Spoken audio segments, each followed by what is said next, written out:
बंदी छोड़ सतगुरु रामपाल जी महाराज जी की जय हो। सत्साई भगत जी, आप जी ने पूछा है कि आजकल मन में गंदे विचार आते हैं, क्या करें, कुछ समझ में नहीं आ रहा। देखिए बड़े भैया, सबसे पहले तो दास आप जी को ये बता देना चाहता है, यदि आप सन 2014 से पहले जुड़े हुए हैं तो ये वर्तमान समय में आप जी की परीक्षा चल रही है और इस समय किसी भी भगत को परमात्मा अपनी तरफ से कोई भी राहत प्रदान नहीं करेगा। किसी भी भगत को, चाहे वो कितना ही पुराना हो, कितना ही नया हो, कितना ही उसने कोई सा नाम ले रखा हो, चाहे उनके परिवार का हो, चाहे बाहर का हो, इस समय सतगुरु रामपाल जी महाराज जी किसी भी भगत आत्मा को अपनी तरफ से कोई भी राहत प्रदान नहीं करेंगे, क्योंकि ये परीक्षा का समय है और परीक्षा के समय कोई भी टीचर विद्यार्थी को नकल नहीं करवाता है, ना ही उसको किसी प्रकार की कोई सहायता प्रदान करवाता है। यदि कोई ऐसा करता है तो फिर उस टीचर की कमजोरी है, कहीं न कहीं वो बच्चे का भविष्य बिगाड़ने में उसका सहयोग कर रहा है। और वर्तमान में यदि किसी को ऐसा आभास होता है कि गुरुजी ने आके मुझे बचाया, गुरुजी ने मुझे सपने में दर्शन दिए, गुरुजी ने मुझे ये सलाह दी, गुरुजी ने मेरा ये काम कर दिया, हॉस्पिटल में डॉक्टर ने जब मेरा ऑपरेशन कर दिया तो गुरुजी मेरे सिराने खड़े हुए थे, ये सारी की सारी चीजें हमने ज्ञान से समझनी पड़ेगी। क्योंकि वर्तमान में यदि किसी भक्तात्मा के साथ में ऐसा यदि हो रहा है तो निश्चय ही ये उसके प्रारब्ध के जो कर्म हैं, जो उसके अच्छे भक्ति संस्कार हैं, कह सकते हैं कि इस जन्म से पहले उसका जो कभी मानव जन्म था, उस समय परमात्मा ने उनसे जो भक्ति करवाकर उनके जो कर्म बनाए थे, जो संस्कार बनाए थे, उस संस्कार आधार से परमात्मा वर्तमान में उस भगत की, अपने शिष्य की परमेश्वर सहायता कर रहे हैं, ना कि वर्तमान में। क्योंकि वर्तमान में तो परीक्षा चल रही है। वर्तमान में यदि कोई आपकी सहायता कर सकता है तो केवल सतगुरु का ज्ञान है और आप स्वयं हैं। और रही बात भगत जी मन में गंदे विचार आने की, तो जाहिर सी बात है भगत जी, जब परमात्मा पिछले 6 वर्षों से शारीरिक रूप से हम दुष्टों से दूर हैं, हम नीचों से दूर हैं, इसार जेल में बैठे हुए हैं, तो भगत जी जाहिर सी बात है जब एसी हमसे दूर हो जाएगी तो गर्मी तो लगेगी ही लगेगी। पहले परमेश्वर हम सबके बीच में साक्षात थे, शरीर रूप में विद्यमान थे। हम महीने में 2 बार सतलोक आश्रम बरवाला में परमेश्वर के मुखारविंद से सत्संग सुनने जाते थे। हम परमेश्वर के दर्शन करते थे लगभग 3 घंटे सुबह, 3 घंटे शाम। जब हम सत्संग सुनते थे तो लगातार हम परमेश्वर के चेहरे की तरफ निहारते रहते थे और कहते कि कबीर साधु दर्शन राम का, मुख पे बसे सुहाग, दर्शन उन्हीं को होते हैं जिनके पूर्ण भाग। तो भगत जी सतगुरु का तो 1 सेकंड भी यदि किसी ने दीदार कर लिया, दर्शन कर लिया, तो उसका भी कितना पुण्य भक्ति मार्ग में जुड़ जाता है, सोच नहीं सकते। और जबकि 6-6 घंटे महीने में परमात्मा के रोजाना दर्शन, उसके बाद में परमेश्वर का साक्षात आशीर्वाद, परमात्मा अपना आशीर्वाद भरा पंजा अपने भगत के शीश पे रखते थे, परमेश्वर को दंडवत किया करते थे, प्रार्थनाएं लगाया करते थे। कहने की बात है कि भगत जी अब वो समय वर्तमान में नहीं है। तो जाहिर सी बात है भगत जी, जब बंदा एसी से बाहर निकल जाएगा तो गर्मी तो लगेगी लगेगी। तो वर्तमान में भगत जी ऐसे विचार आना स्वाभाविक सी बात है, क्योंकि ये भक्ति क्षेत्र है और यहाँ पे 2 ही पहलवान हैं, एक तो स्वयं परमेश्वर है और दूसरा 21 ब्रह्मांड का स्वामी काल भगवान है। और भगत जी इन दोनों पहलवानों ने अपने अपनी तरफ से अपने पहलवान इस संगत में छोड़ रखे हैं, इस दंगल में छोड़ रखे हैं कुश्ती के लिए। और एक बहुत ही पुरानी कहावत है कि पहलवान दूसरे पहलवान की कमजोर नस पे दाव लगाता है। यानी 2 पहलवान यदि आपस में लड़ रहे हों तो पहलवान पहले से ये मालूम करने की पूरी कोशिश करता है कि फलां फलां की क्या कमजोरी है, इस पहलवान का कौन सा अंग कमजोर है, कहां पे इसको चोट लगी हुई है, कहां पे दाव लगाऊं तो ये नीचे गिर सकता है। तो वर्तमान में भगत जी हम सभी जीव हैं और हमारे अंदर 5 विकार, किसी में कम तो किसी में ज्यादा, सभी के अंदर विद्यमान हैं। और ये 5 विकार उस काल भगवान को दाव लगाने के लिए एक बहुत बड़ा चांस है।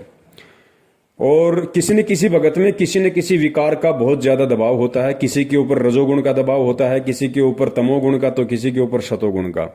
और जिसके ऊपर जिस गुण का ज्यादा प्रभाव है, काल उसी आधार से उस भगत की उस कमजोर नस को पकड़ता है और वही चीजें बार बार उसके सामने लाने का प्रयास करेगा। उन्हीं चीजों के आधार से काल उस भगत को तोड़ने का, भक्ति से उसका मन दूषित करने का, मैला करने का प्रयास करेगा। अब जैसे मान लीजिए किसी भाई में रजोगुण ज्यादा प्रभाव है इस समय, तो भगत जी जाहिर सी बात है उसकी थोड़ी कुदृष्टि हो जाएगी माता बहनों के प्रति, या हम मार्केट में जा रहे हैं कोई बहन दिखाई दे गई उसके प्रति हमारी दृष्टि कुदृष्टि हो जाएगी। या किसी के ऊपर अगर तमोगुण का प्रभाव है तो बात बात पे गुस्सा, झगड़ा, क्रोध करने लग जाएगा। सतोगुण का प्रभाव है तो मोह, बाल बच्चों में मोह ममता, प्रॉपर्टी में मोह ममता, काम धंधे में ज्यादा लगा रहेगा, भक्ति कम करेगा। तो इस तरह की ये दाव है वर्तमान में जो काल चल रहा है।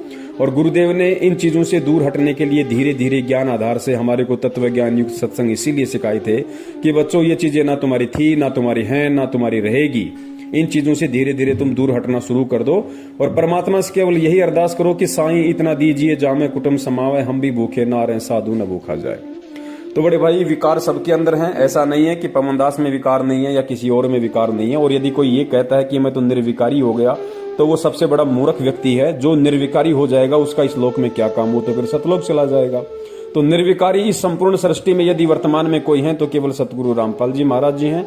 उसके अलावा सभी लोग यहाँ पे विकारी हैं और किसी पे विकारों का प्रभाव ज्यादा है तो किसी पे विकारों का प्रभाव कम है।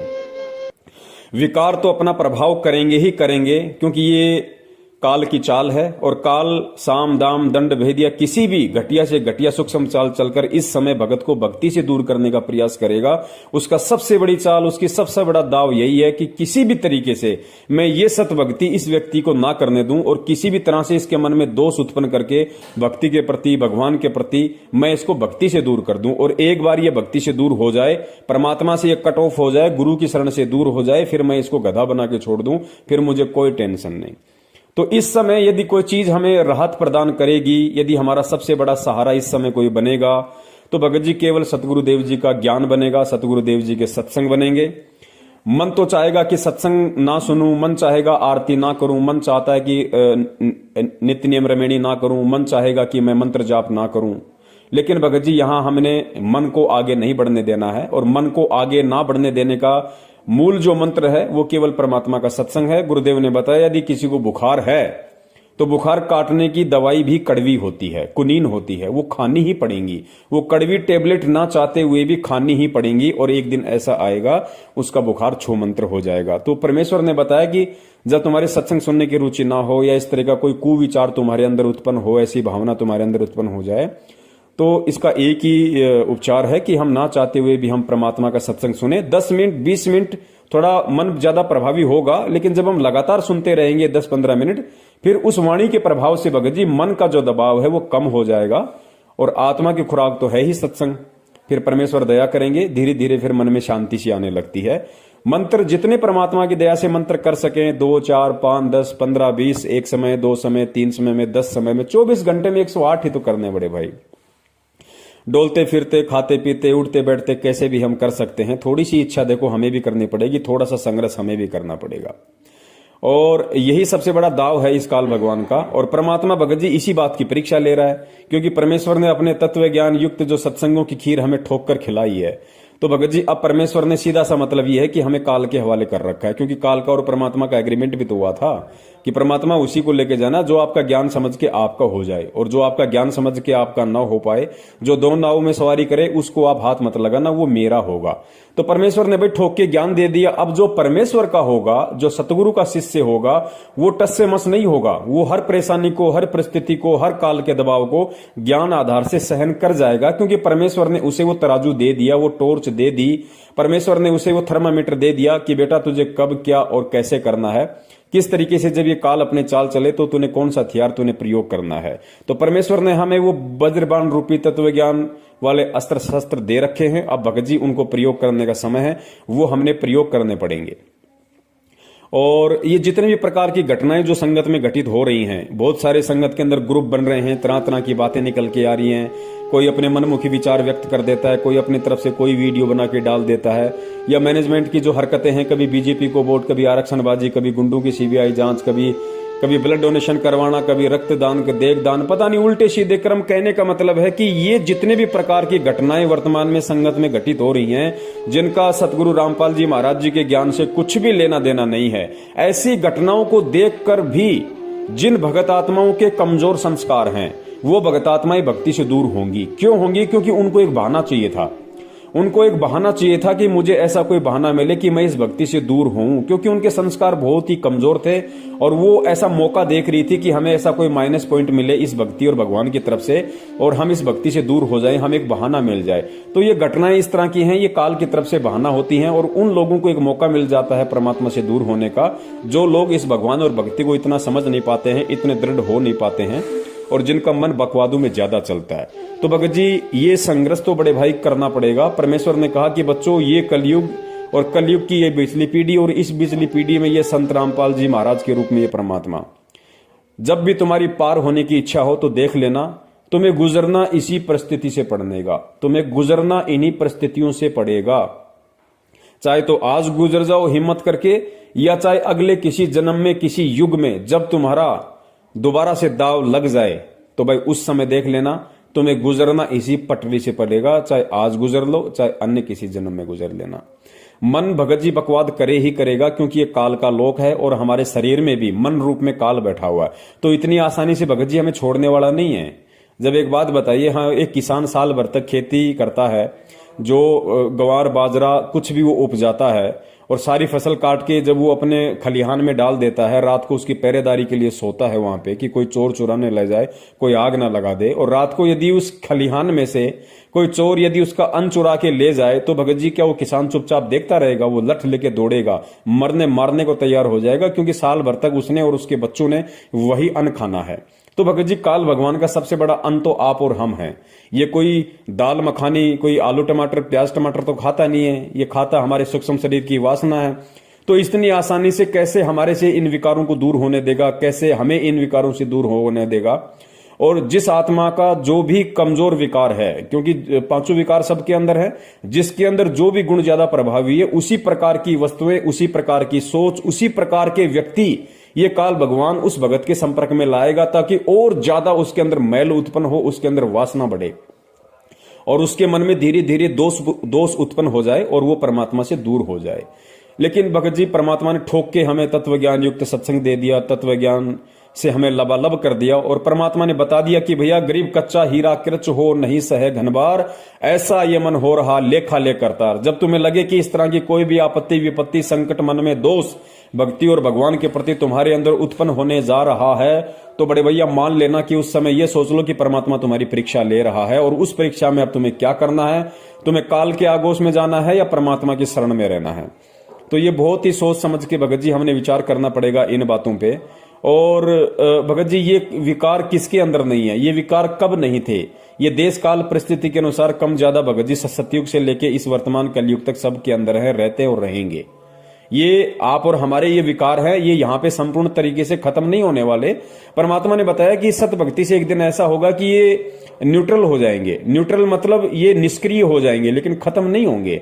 खत्म तो ये मानसरोवर पे होंगे, जहां परमात्मा इस आत्मा को न लाएंगे। सारे विकार आवरण वहां पे छूटेंगे, बाकी ये रहेंगे भगत जी। लेकिन इतना हो जाएगा कि भक्ति मार्ग में फिर हम ये ज्यादा प्रभावी नहीं कर पाएंगे। और भगत जी हिम्मत करनी पड़ेगी। हिम्मत चाहे आज कर लो, हिम्मत चाहे अगले किसी जन्म में कर लेना, या फिर अगले किसी युग में कर देना। तो थोड़ा सा जीवन है, 10 15 20 साल का हमारा जीवन है बड़े भाई। आंख बंद करके बैठ जाओ कि परमात्मा जो होगा सो देखा जाएगा। क्योंकि सतगुरुदेव जी भी कहते हैं कि भाई कोटि शीश तूने दे दिए यम राजा की फेंट, कोटि शीश तूने दे लिए यम राजा की फेंट। फेंट यानी झटके से लेता है ये, बकरा बना के फिर कसाई सिर काटेगा, सैनिक बना के बॉर्डर पे खड़ा कर देगा, दुश्मन काटेगा। तो परमात्मा कहते हैं कि इस काल ने असंख्यों बार करोड़ों बार तेरे शीश ले लिए फेंट झटके से। तो कहते हैं कोटि जन्म तूने दे दिए यम, कोटि शीश तूने दे दिए यम राजा की फेंट, और एक शीश देकर देख ले सतगुरु अपने की भेंट। भेंट परमात्मा ने बताया कि प्यार से दिया जाता है, भेंट उपहार गिफ्ट। तो कहते हैं ये अपना एक शीश, ये तेरा 10-20 साल का थोड़ा सा जीवन है, ये सप्रेम अपने सतगुरु के चरणों में समर्पित कर दे कि परमात्मा देख ही जाएगी, जो होगा सो होगा, हम तो तेरे नाम पे। तो फिर परमात्मा संभाल लेता है भगत जी। तो मन में दोष आना स्वाभाविक सी बात है। ये भगत जी कोई जरूरी नहीं है कि आपके अकेले के आ रहा है। आज 90% भक्तों की भगत जी यही स्थिति है, जिसमें जिस गुण का ज्यादा प्रभाव है उसी तरीके से वो भगत पीड़ित है, काल के द्वारा उसको परेशान किया जा रहा है। और परमात्मा वर्तमान में हमसे दूर है। परमात्मा किसी प्रकार की कोई राहत नहीं देगा। अगर राहत कुछ हमें मिलेगी तो केवल इस भक्ति से मिलेगी, परमात्मा के ज्ञान से मिलेगी, क्योंकि परीक्षा चल रही है। अब भगत जी परीक्षा हमारी चल रही है, सतगुरु ले रहा है, तो बड़े भाई जाहिर सी बात है हमने परीक्षा में पास भी होना पड़ेगा, हमने हिम्मत भी करनी पड़ेगी, कुछ लिखना भी पड़ेगा भगत जी। तो हिम्मत रखो और साध संगति ज्यादा से ज्यादा करो। साध संगति का मतलब जो भगत परमेश्वर के ज्ञान से जिनके विचार मेल खाते हैं, जिनकी रहनी करनी और क्रिया परमात्मा के तत्व ज्ञान से मेल खाती है, उन्हीं भक्तों का संपर्क करो। बाकी भक्तों का संपर्क मत करो। वो भगत नहीं, वो जगत से भी गए गुजरे हैं। वर्तमान में आप किसी भगत पे विश्वास नहीं कर सकते। जिसके विचार परमात्मा से मिलते हो, सतगुरु से मिलते हो, केवल उन्हीं भक्तों की संगति में रहिए। और सबसे बड़ी यदि कोई संगति है तो केवल सतगुरु के सत्संगों की संगति है भगत जी। तो हमने इन चीजों को आधार बनाना पड़ेगा। और दूसरी बात भगत जी, मन में यदि इस तरह का कोई घटिया विचार आ जाता है किसी माता बहन को देख के, किसी युवा लड़की को देख के, या जो व्यक्ति शराब पीता है तो शराब के ठेके को देख के, या जो भी विकार वो पहले करता था और वो सारी चीजें यदि वर्तमान में उसके आगे आ रही हैं और उसके मन में यदि दोष उत्पन्न होता है, तो इन चीजों से घबराना नहीं चाहिए भगत जी। इसी चीज की तो परीक्षा है। उस दोष को निवारण करने के लिए तो ये ज्ञान दिया परमात्मा ने। दोष आना स्वाभाविक सी बात है। मान लीजिए नाम दीक्षा से पहले मैं बहुत ज्यादा चैन स्मोकर था, मैं बहुत ज्यादा सिगरेट पिया करता था, दिन में 10-10 सिगरेट की डब्बियां मैं खत्म कर दिया करता था, रहा नहीं जाता था। नाम दीक्षा ली, परमात्मा की वाणियों का असर हुआ, कुछ परमेश्वर ने आशीर्वाद दिया, दया हुई, मैंने वो चीजें छोड़ दी।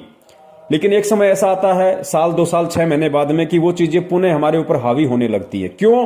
क्योंकि सतगुरु उस समय ये देखता है कि मैंने वर्तमान में इसको जो ज्ञान दिया है, जो आशीर्वाद दिया है, इसको जो सहारा दिया है, उसको ये कितना अपना पाया है, कितना ज्ञान ये ग्रहण कर पाया है, कितना ज्ञान को आधार बना पाया है, कितनी भक्ति मर्यादा में रह के ये अपने अंदर अर्जित कर पाया है। तो जानबूझ के परमात्मा आपको थोड़ा सा ढीला छोड़ देता है। तो क्या होता है कि काल तो तैयार बैठा है, काल उन्हीं चीजों के आसपास आपको घुमाने लगेगा। अगर आप सिगरेट पीते हो तो वापस आपके वही दोस्त आपके संपर्क में आने लगेंगे। बार बार आपको पान की थड़ी दिखाई देने लगेगी जहां पे सिगरेट की डब्बियां रखी होंगी, या कोई व्यक्ति पी रहा होगा उसकी धुआं आपके अंदर जाएगी, तो आपके अंदर वो विकार धीरे धीरे आना शुरू हो जाएगा। लेकिन उस समय हमने ध्यान रखना है कि परमात्मा हमारी परीक्षा ले रहा है। परमात्मा ने हमारे नाक में जो तत्व ज्ञान रूपी जो नकेल डाल रखी है, जो रस्सी डाल रखी है, उसको थोड़ा सा ढीला किया है कि देखता हूं, देखिए ये जानवर अभी भी उसी खेत में जाके घास खाता है, या मैंने जो इसको तत्व ज्ञान रूपी जो हरी हरी दूब डाल रखी है, जो चारा डाल रखा है, उसी को खाना पसंद करता है। तो उस समय हमें ध्यान रखना होगा कि परमात्मा हमारी परीक्षा ले रहा है और काल हमें अपने आगोश में डालने की, अपने जाल में फांसने की तैयारी कर रहा है। दोनों तरफ से हमें उस समय ध्यान रखना होगा, हमें सोचना होगा भगत जी। तो उस समय हमने केवल ज्ञान को आधार बनाना पड़ेगा। और यदि इस तरह की भावना या कुविचार यदि मन में आ भी जाते हैं तो भगत ने घबराना नहीं चाहिए। कुविचार तो आएंगे, क्योंकि ये काल का लोक है। यहां पे सदविचार बड़ी मुश्किल से, बड़ी देर से आते हैं। तो यदि उस समय हमारे मन में ऐसे कोई कुविचार, किसी माता बहन को देख के, किसी शराब की दुकान को देख के, मांस की दुकान को देख के, किसी की प्रॉपर्टी को देख के, या अन्य किसी तरीके से कोई भी यदि ऐसा विचार हमारे अंदर आता है, तो भगत जी ये समझ लेना कि परमात्मा परीक्षा ले रहा है और परमात्मा मेरे इर्द गिर्द है, शब्द रूप में मुझे देख रहा है परमात्मा। तो वहां पे हमने ज्ञान को आधार बनाना पड़ेगा। ये ज्ञान हमें परमात्मा ने इसीलिए दिया है कि तू उस समय उस संकट का मेरे ज्ञान को आधार बना के सामना कर, उसका मुकाबला कर। कि परमेश्वर ने तुझे क्या ज्ञान दिया? माता बहनें दिखाई देती हैं इस तरीके से, क्योंकि काल उन्हीं माता बहनों को आपके सामने लाएगा जो या तो सांसारिक रूप से बहुत ज्यादा सुंदर होंगी, या जैसे किसी ने ऐसे तंग कपड़े पहन रखे होंगे जिसका अंग अंग दिखाई दे रहा होगा। तो उन्हीं माता बहनों को आपके सामने ज्यादा लाने की कोशिश करेगा। और काल तो फिर मन रूप में बैठा हुआ, वो तुरंत उन चीजों की तरफ आकर्षित होगा। लेकिन ध्यान रखना चाहिए कि बेटा पीठ पीछे तेरा सतगुरु भी देख रहा है, पीठ पीछे तेरा बाप भी खड़ा हुआ है, तेरा बाप देख रहा है। तू काल को खुश करना चाहता है या बाप को लज्जित करना चाहता है? तो इस बात का भी हमने वहां पे ध्यान रखना पड़ेगा। और फिर वो तत्व ज्ञान रूपी जो दीवार जो परमेश्वर ने हमें दे रखी है, जो टॉर्च दे रखी है, हमने उसको आधार बनाना पड़ेगा। कि परमात्मा कहते हैं नालायक कि पर नारी को देखिए बहन बेटी के भाव, कहे कबीर कामनास का यही सहज उपाय। दारू के ठेके की तरफ हम जा रहे हैं, यदि मन में ऐसी इच्छा उत्पन्न होती है, यार क्या करें, लेक ना लें, तो ले या ना ले, ये विचार मन में आने से नाम खंड या मर्यादा खंडित नहीं होती है। आपका मर्यादा उस समय खंडित हो जाएगी जब आप उसको ले लोगे। अगर विचार आपके अंदर आ रहा है तो उसी समय आपने परमात्मा के ज्ञान को आधार बनाना पड़ेगा कि बाप पीठ पीछे खड़ा है और बाप ने बताया है कि भैया शराब पीवे कड़वा पानी 70 जन्म कुत्ते के जानी। तो देख ले बेटा, तुझे इस जन्म में सतलोक की प्राप्ति करनी है या फिर एक घूंट लेके तुझे 70 जन्म लगातार तुझे कुत्ते के लेने, और बाप पीछे खड़ा हुआ है, देख ले तुझे क्या करना है।